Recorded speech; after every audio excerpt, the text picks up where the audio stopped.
नमस्ते। हमारे साप्ताहिक कार्यक्रम अशोक वानखेड़े साहब के साथ बातचीत में आपका स्वागत है। अशोक भाई को आजकल इनको अपने चैनल से ज्यादा इनकी एक जिम्मेदारी के रूप में, और मुझे अच्छा लगता है जब अशोक भाई इस समय पूरे देश में घूम घूम के बहुत सी जगह लोगों को रूबरू होके सामने सामने उन लोगों से बातचीत कर रहे हैं, अपनी बात उन तक पहुंचा रहे हैं। और अभी इसको रिकॉर्ड शुरू होने से पहले वो कह रहे थे उनकी बात समझ भी रहे हैं, आम आदमी के पास जा रहे हैं, उनकी दुख कष्ट कम से कम सुन तो ले रहे हैं। कुछ नहीं कर सकते हैं तो सुनने की तो कम से कम ईश्वर ने दिया है तो सुन ही ले रहे हैं। अशोक भाई, एक एक नया चीज हुई, एक टर्म आया जेनजी, और वो यंग, बिल्कुल यंग, जिसको हम लोग तो बच्चे ही बोलेंगे, उन बच्चों का के बारे में टर्म था। पहले से चल रहा था लेकिन नेपाल में बहुत प्रमुखता से आया, फिर राहुल गांधी उस टर्म को यूज कर लिए। लेकिन अभी लेह और उत्तराखंड, ये दो जगह तो बिल्कुल, मतलब ये जो इस समय सड़क पे बच्चे हैं, उनका ये आक्रोश कह लीजिए, उनका उनका उनकी फ्रस्ट्रेशन कह लीजिए, वो मैनिफेस्ट होके आगे आ रहा है। और मैं जानकारी के लिए बता दूं, जैसे बिहार में 20 वर्ष से कम आयु के 50% पॉपुलेशन है, सबसे युवा है। उसी तरह से उत्तराखंड ये देश बहुत युवा देश है, और उस जेनजी को आप उसका कुछ एड्रेस नहीं कर रहे हैं, उसके बारे में कुछ नहीं सोच रहे हैं। इस पे जरा थोड़ी आपकी बात समझ लें कि ये उत्तराखंड ले ये हो क्या रहा है। जो लेह में हुआ, उन्होंने वांगचुक पे आरोप लगाया कि आपने जेनजी बोल के लोगों को उस्काया है। अब इस देश में जेनजी बोलना राष्ट्रद्रोह हो सकता है, शायद हो सकता है आप और मुझ पे मुकदमा लगे। लेकिन हम दर्शकों को बताना चाहते हैं कि कोई आउट ऑफ वे जाके, या ना उसने ये शब्द इजाद किया, ना नेपाल में ये शब्द इजाद हुआ। वैश्विक स्तर पर अलग अलग जनरेशन को अलग अलग, सबसे पहले जनरेशन एक्स आया, डगलस कोपलैंड की किताब 1991 किताब एक आई उनकी, जनरेशन एक्स। उन्होंने एक टाइम पीरियड में, इस ईयर से इस ईयर तक जन्मे वाले लोग जो है वो जनझेड़ है। उन्होंने उनके बारे बोले क्या, खासकर कोल्ड विश्व एक तरफ पे रशिया और अमेरिका के बीच में कोल्ड वॉर चल रहा था, वो जनरेशन के। उसके बाद जनरेशन वाई आया, जिसको मिलेनियम जनरेशन करते थे, जेन वाई और जेन मिलेनियम। वो एक अलग टाइम पीरियड में 2000 के बाद जो पैदा हुए वो उसमें मोटे तौर पे लेते हैं। और जेन जी आया, ये जनरेशन जेड, जिसको हम जेन जे कहते हैं, जेन जेड कहते हैं, जेन जी कहते हैं। ये वो लोग हैं कि वो, उनके जन्म होते के पहले से डिजिटल क्रांति हो गई थी। उन्होंने जन्म लिया तो डिजिटल युग में ही जन्म लिया। उन्होंने जन्म लिया तो मोबाइल भी थे, उन्होंने जन्म लिया तो नेट भी था, उन्होंने जन्म लिया तो एप्स भी थे, उन्होंने जन्म लिया तो ओटीटी भी था। आज वो सोच भी नहीं सकते कि कोई एक डिश हुआ करती थी, उसका डायरेक्शन हिला तो पिक्चर हिलती थी, ब्लैक एंड व्हाइट टीवी होता था। ये सब उनके लिए अनइमेजिनेबल और हंसने वाली बात है। वो कहते क्या फेंकते हो यार, ऐसा होता है क्या कभी? मैं टीवी ऐसा ऐसा ऐसा ऐसा हिलता था। अरे पिक्चर तुम्हारे उसमें प्रॉब्लम होगी। टीवी बड़े होते थे ये उनको मालूम नहीं। उन्होंने स्लिक टीवी देखे हैं, उन्होंने कारें देखी है जिसमें ऑटोमेटिक गियर है, उन्होंने ट्यूबलेस टायर देखे हैं, उन्होंने ट्यूब के साथ टायर, ये उनके लिए अनइमेजिनेबल है। ये जेन जी है। जेन जी कोई राष्ट्रद्रोह नहीं है। ये वो जनरेशन है जो अभी 20 साल की उम्र में है। ये वो जनरेशन है जो अपना भविष्य तलाश रही है इस वैश्विक प्लेटफॉर्म पर, क्योंकि इंटरनेट ने पूरे विश्व को एक छोटा गांव बना दिया है। और इस जनरेशन को अब सूचना का फ्लो इतना है कि आप उनसे कुछ रोक नहीं सकते। दुनिया की कोई ताकत किसी की सूचना रोक नहीं सकती। नेपाल में उन्होंने प्रयास किया, इंटरनेट और सब तमाम ऐप बैन करके, वो इतना बड़ा विस्फोट हो गया कि सरकार को भागना पड़ा। अब क्या हुआ? आप चाहिए सबसे शांत प्रिय, मतलब दुर्भाग्य की बात है आज आनंद जी, कई बार क्रोध भी आता है समाज पे, अपने आप पे भी, कि दो शांत प्रिय जगह, एक उत्तराखंड और एक लेह लद्दाख। लेह लद्दाख में कभी आपने दंगे नहीं सुने। लेह लद्दाख आप गए भी होंगे, वहां लोग बहुत सॉफ्ट स्पोकन है, जोर से बोलते नहीं है, बहुत धीरे से चलते हैं। 370 जब हटाया गया तब उनको बोला गया था कि उनको एक पूर्ण राज्य का दर्जा देंगे, उसके लिए वो लड़ रहे हैं। सरकार कमेटी बनाती है, सरकार उनसे बातचीत करती है, बेनतीजा बातचीत निकलती है। वो लोग 5 बार अनशन कर चुके हैं, कोई किसी का मतलब नहीं। वहां के लोगों ने लेह से जंतर मंतर तक पदयात्रा करी सरकार को बताने के लिए। वो जब जंतर मंतर आए तो सरकार ने उनको जंतर मंतर में बैठने की परमिशन नहीं दी। देखिए ये सरकार कितनी संवेदनहीन है। उसके बाद पिछले 15 दिन से वहां लोग अनशन पे है, पूर्ण राज्य के दर्जा की मांग है। एक शेड्यूल 6 में लाइए हमारे राज्य को, ताकि आदिवासी का दर्जा मिले। सब आदिवासी रहते हैं तो हमें हमारी संस्कृति का संगोपन करने में मदद होगी। ये सारी चीजें जब चल रही है, इतने में 2 लोगों की तबीयत बहुत ज्यादा बिगड़ गई, और 2 लोगों की तबीयत ज्यादा बिगड़ गई तो उनको हॉस्पिटलाइज किया गया। अब लोग मरने लगे हैं अनशन करके, लेकिन सरकार के कान पे जू नहीं रेंग रही है।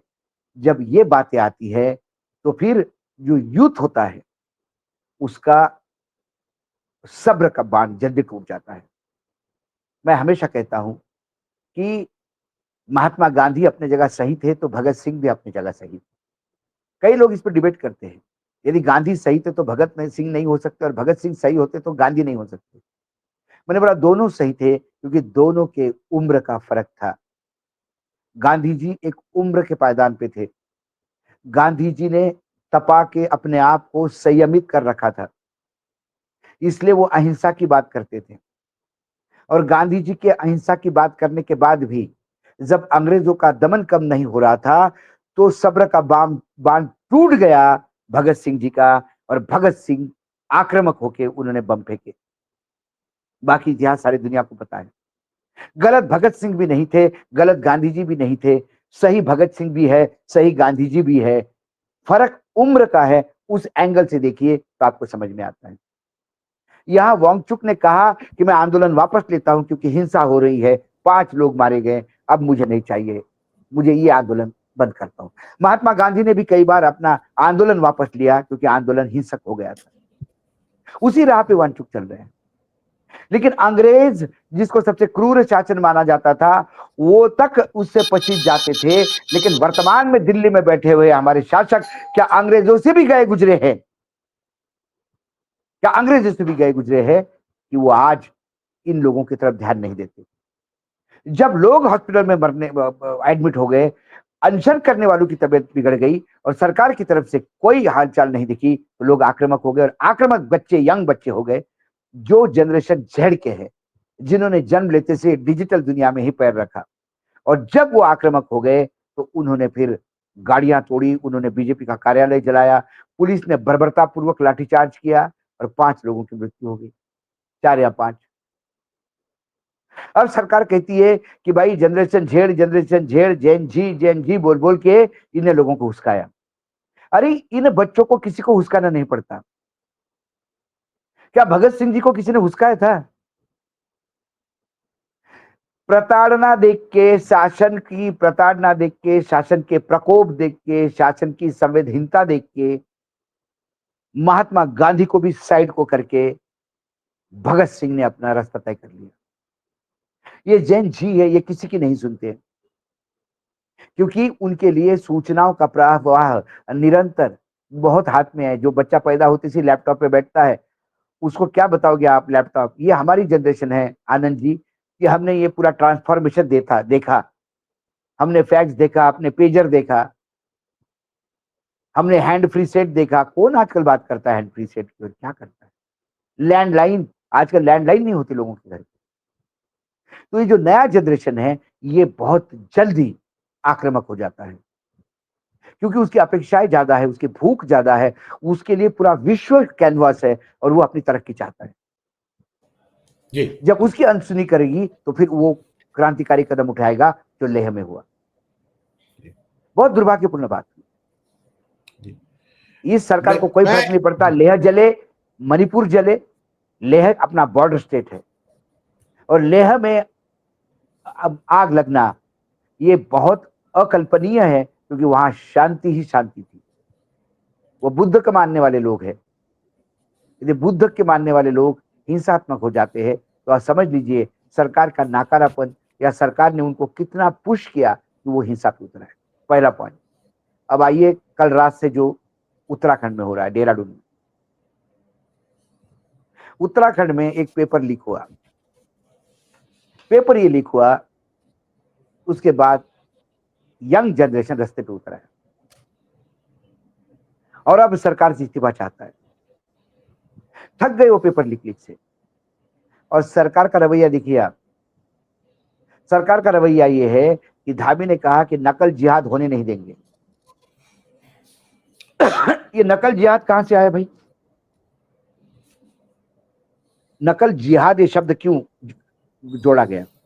क्योंकि इसमें भी हिंदू मुसलमान कर रहे हैं। क्या हुआ उसमें? एक हरिद्वार में एक सेंटर है, वहां एक खालिद मलिक नाम का विद्यार्थी था जो एग्जाम देने गया। उसने अपने मोबाइल से क्वेश्चंस के फोटो खींचे पेजेस के और वो अपने बहन को व्हाट्सएप किया, साबिया को। साबिया ने अपने ही भाई के दोस्त प्रोफेसर सुमन को फॉरवर्ड कर दिए। प्रोफेसर सुमन के वहां से वो लीक हो गए, नेट पे आ गए, हंगामा हो गया और धामी ने कहा लव जिहाद। इसमें 4 लोग इन्वॉल्व है जो प्राइमा फांसी मुझे लगता है। एक तो खलीद, दूसरा उसकी बहन जिसने इसमें मदद की, तीसरा प्रोफेसर सुमन। ये पहले प्लान हुआ था, नहीं तो सुमन के पास क्यों जाते सवाल? आपको और मेरे को तो नहीं किया किसी ने व्हाट्सएप, प्रोफेसर सुमन को ही क्यों किया? क्योंकि सुमन उस कड़ी का एक हिस्सा थे। और सबसे बड़ी बात, वो जो स्कूल है वो स्कूल बीजेपी के नेता का है और उसका स्टेटमेंट आया कि 18 में से 15 जगह पे हमने जामर लगाए थे, 2-3 जगह जामर नहीं लगे, वही ये कांड हो गया। तो खलीद को कैसा मालूम कि उसके हॉल में जामर नहीं है? नहीं तो खलीद इतना पूरा प्लानिंग नहीं करता कि मैं व्हाट्सएप बहन को भेजूंगा, बहन अपने फोन से प्रोफेसर को भेजेगी, फिर उधर से प्रोफेसर से मेरे को सवाल आएंगे। ये पूरा प्लानिंग तब होता है जब जामर नहीं होंगे। तो क्या खलीद के साथ पहले से ये प्लानिंग में था कि खलीद के हॉल में जामर नहीं लगा रहेगा? खलीद का मामला बाहर आ गया, कितने लोगों के साथ ऐसी डील हुई थी? जहां जामर नहीं लगे वहां संगन चेकिंग क्यों नहीं हुई? मोबाइल अंदर कैसे चला गया? ऐसे कई सवाल है। लेकिन धामी साहब ने घोषणा कर दी कि नकल जिहाद नहीं होने देंगे। फिर से हिंदू मुसलमान इसमें ढूंढा जा रहा है। और लोगों ने जो बोला, उस लड़की ने जो कहा, लड़की ने कहा कि इनके भगवे को अब हम घुसने नहीं देंगे गांव में। हमारे शहीद तो तिरंगे में लपेट के आते हैं, अब समय आ गया है कि इनको भगवे में लिपट के भेजो। क्या क्या बोला है उसने? उसने कहा कि नेपाल में तो नेता भाग गए चॉपर से, आपको उतनी भी जगह नहीं देंगे हम भागने की। और हुजूम है साहब, यंग लड़के बच्चे रास्ते पे है। इसको जनरेशन जेड कहते हैं कि जिन्होंने जन्मता से ही डिजिटल क्रांति पहले आ चुकी थी उनके। ये जन जी कोई विद्रोह का शब्द नहीं है। आपने और मैंने जन जी बोलने से जनरेशन मिलेनियम, जनरेशन एक्स, जन जेड और जन जेड के अगला भी जनरेशन आ रहा है जो इससे भी ज्यादा ओपन होगा। और अशोक भाई ये देखिए, मैं इसलिए इस बात को कह के इसका अगले प्रश्न पे आ रहा हूं। ये हम और आप भी महसूस कर रहे हैं। आप अपने पिताजी के सामने उनसे अगर आप उनसे बहस नहीं करते थे, आज मेरा और आपका लड़का आपसे बहस करते हैं। और उसकी जो अगली जनरेशन है वो बहस क्या करता है? वो डोमिनेट वो कहता है मुझे ज्यादा जानकारी है आपसे, आपको जानकारी नहीं है। और ये फैक्ट भी है कई मामलों में, मतलब अरे अनुभव का एक अपना स्थान है। लेकिन 90% मामले में सही जानकारी है। जी जी 90% सारे गैजेट्स जो है, हमारे घर में जो टीवी है वो भी बिगड़ता है तो हमको उसको बोलना पड़ता है कि अरे ये कैसा हो गया बताओ। अरे क्या बटन दबा दिया आपने? ठहरो मैं ठीक करता हूँ, 2 मिनट में ठीक करता है, लेकिन हम आधे घंटे तक इंतजार करना पड़ता है उसका, जब तक वो नहीं आए तो ठीक नहीं करेगा। ये जनरेशन गैप है।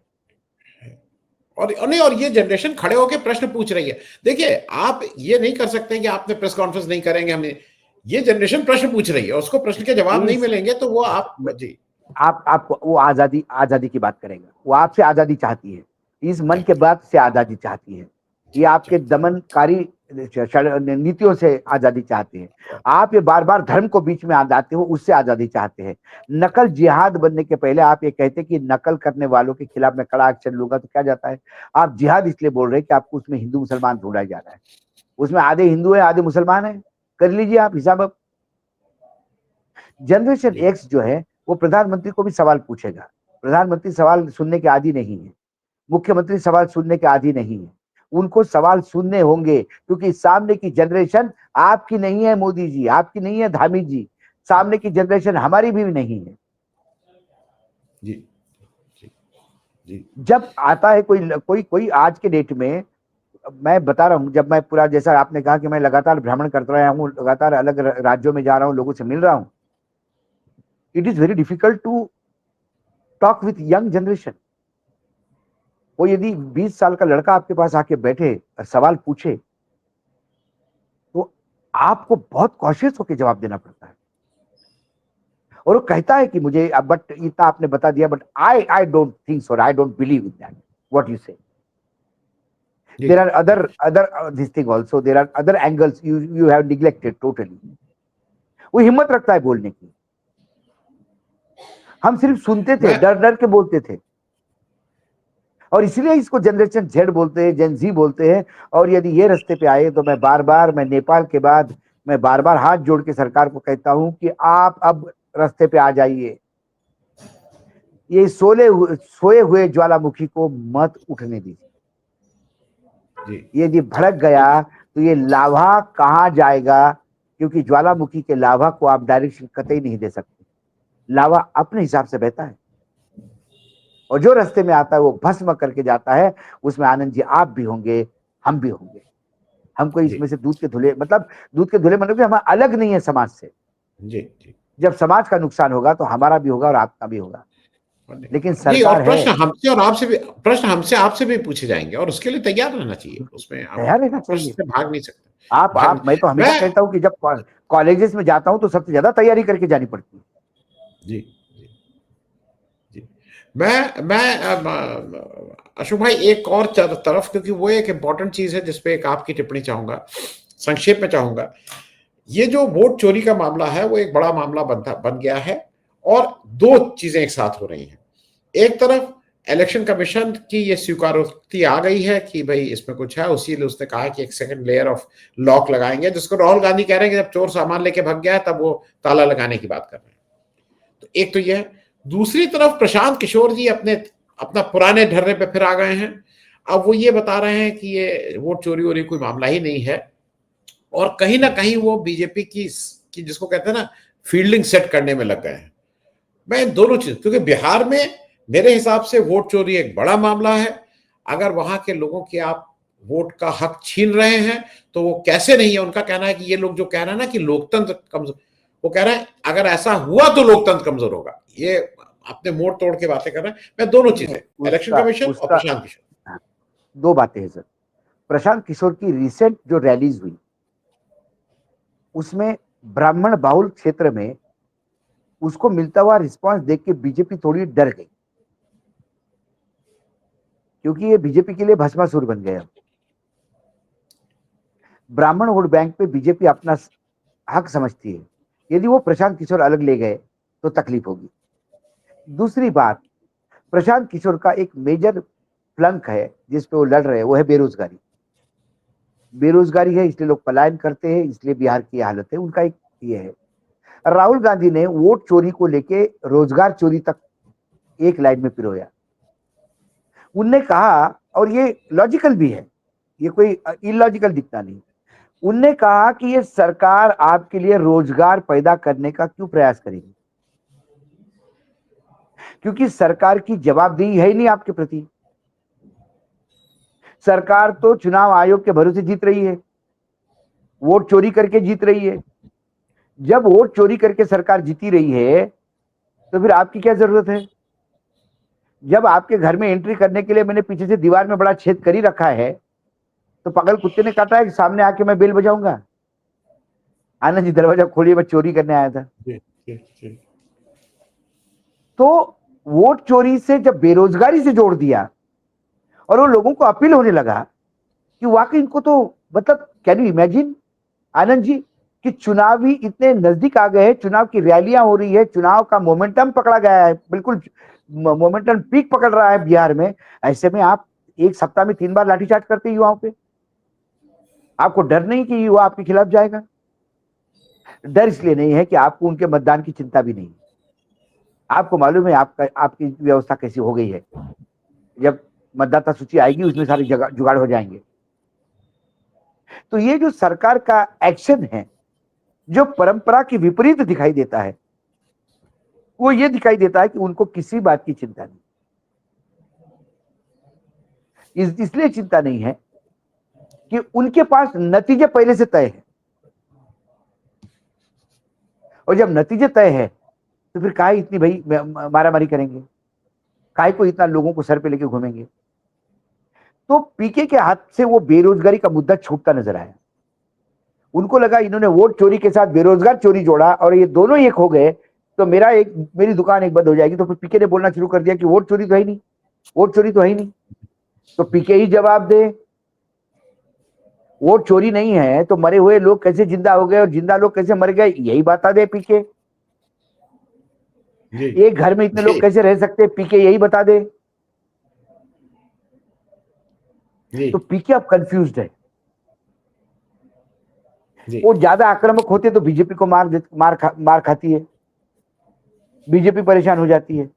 वो कम आक्रामक हो जाते हैं तो उनकी दुकान बंद हो जाती है। वो विपक्ष पे आक्रामक हो जाते हैं तो विपक्ष उनके मुद्दे लेके भागता है। तो जी ये रोज नया ट्रायल एंड एरर मेथड कर रहा है। तो ये पीके है जी जी और कुछ नहीं। जी जी। मैं अशोक भाई एक मैं और चीज हर इसलिए। किसी, मैं तो सर छोड़िए पीके, सामान्य इंसान जिसकी कोई आइडेंटिटी नहीं है, जिसको कोई पहचानता नहीं है, वो भी मुझे आके यदि कन्विंस कर दे कि ये जो तुम 4 पॉइंट उठा रहे हो इसमें वोट चोरी नहीं है, तो मैं उसके पैर धो के पी लूंगा। मैं तो कहता हूं कि मैंने जो 4 पॉइंट जो राहुल गांधी ने भी उठाया, जिसके पहले हम भी बोल रहे थे, इसके पहले महाराष्ट्र में लोग कोर्ट में गए हैं, आप ये बताइए इसको हम क्या कहें, क्या नाम दे, मुझे बताइए। और चुनाव आयोग तो चुनाव आयोग है। चुनाव आयोग ने कहा कि नहीं कोई वोट चोरी नहीं हुई, लेकिन हम आधार से लिंक करेंगे कि आगे नहीं हो। आगे नहीं हो इसका मतलब पहले हुई है। और आपका फुल प्रूफ सिस्टम इतना है कि वोट चोरी हो ही नहीं रही है, तो फिर आधार के लिए क्यों एक लोगों को परेशानी खड़ी कर देते हो आधार से लिंक करके? छोड़ दो, आपके पास फुल प्रूफ है। क्योंकि आपकी चोरी पकड़ी गई है, इसको लिपापोती करने के लिए अब आप आधार कह रहे हैं।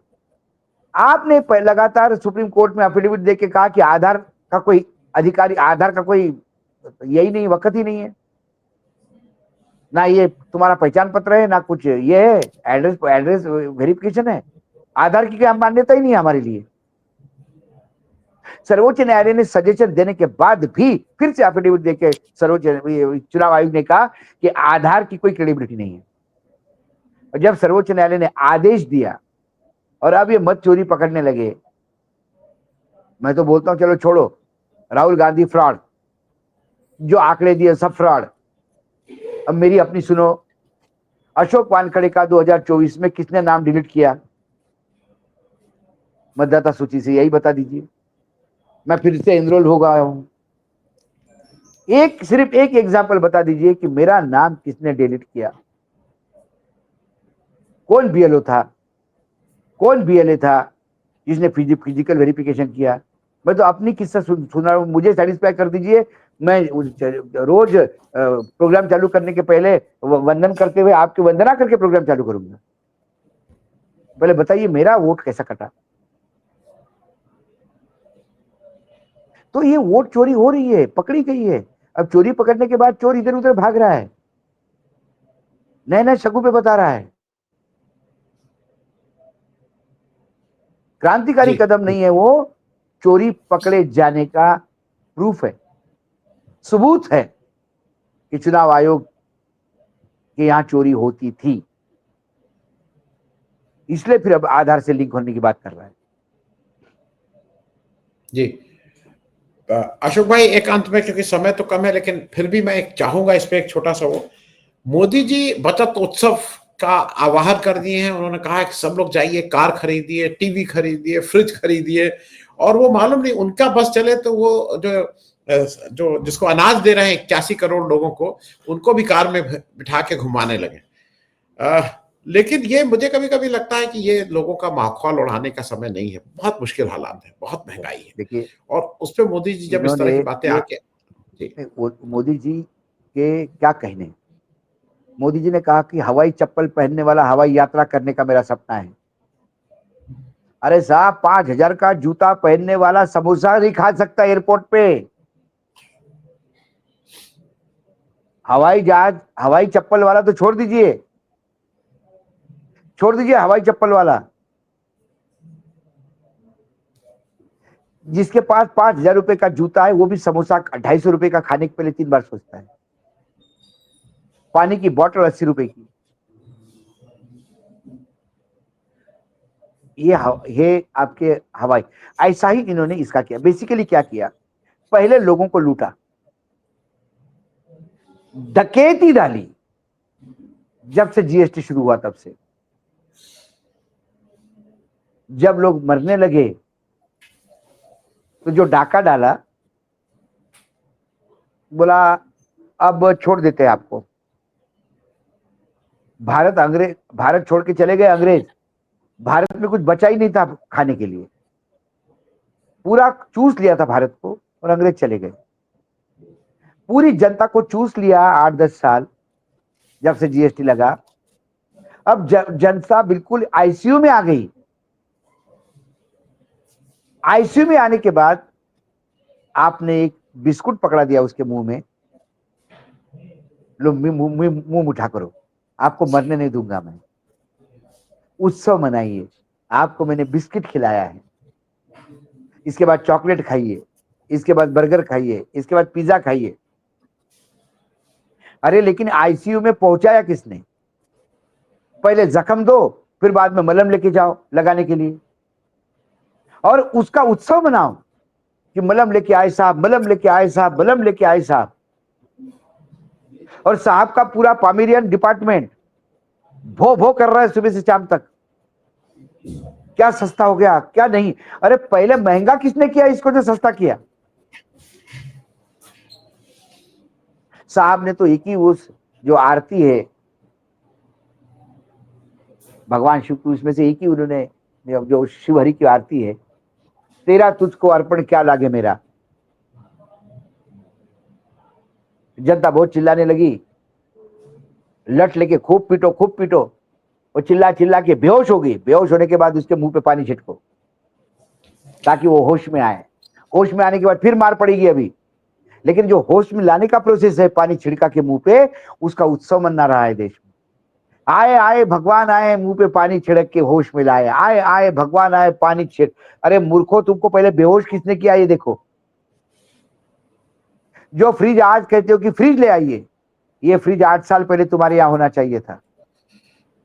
8 साल तक इस फ्रिज से वंचित किसने रखा? वो आज मसीहा बन के आया है। इनको लगता है लोग मूर्ख है। जी जी जी लोग मूर्ख नहीं है इस देश के, जी जी इसीलिए लोगों ने इनको 160 पे ले आए थे। एडीआर की रिपोर्ट के 60 जोड़ू तो मैं 240 पे है। जी जी। कुल चलिए मिलाकर हालात हालात बहुत खराब है। मुझे सबसे ज्यादा चिंता, महंगाई का डोज सहन कर लेंगे सर, आधी पेट रोटी खा के लोग, देश जिंदा है। किसान अपनी जीवन लीला समाप्त करता है लेकिन चिल्लाता नहीं, वो बेचारा अनाज उगाने के लिए खेत में दिन रात करता है। यहाँ का जो लेबर फोर्स है वो सारी प्रताड़ना महंगाई के बावजूद नीचे मुंडी करके पीसता रहता है फैक्ट्रियों में, और देश का पहिया है वो लगातार घुमाते रहता है। जी।